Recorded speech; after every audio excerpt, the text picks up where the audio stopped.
Құрметті ұстаздар, құрметті оқушылар және ата-аналар. Сіздерді бүгінгі жарқында қуанышты, айтулы мереке, білім күнімен және жаңа 2020-2021 оқу жылының басталуымен шын жүректен құттықтаймын. Биылғы оқу жылында мектебімізде 1315 оқушы білім алғалы отыр.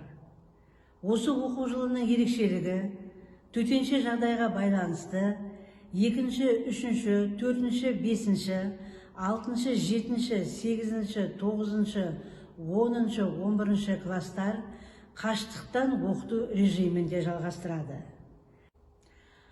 Ал мектеп табалдырығын алғаш аттағалы отырған 1-ші класс оқушылары ата-аналарының өтініштері бойынша кезекші класста санитарлық талаптарды сақтай отырып оқытылады. Құрметті ата-аналар, оқушылар, сіздерге бүгінгі ерекше күні жақсы көңіл күй, мықты денсаулық және жаңа бастамаларда тек қана сәттілік тілеймін. Кішкентай бүлдіршіндеріміздің талабы оң, қадамы құтты болсын.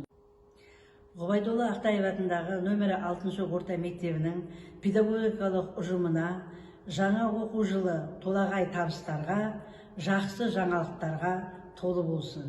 Мереке құтты болсын.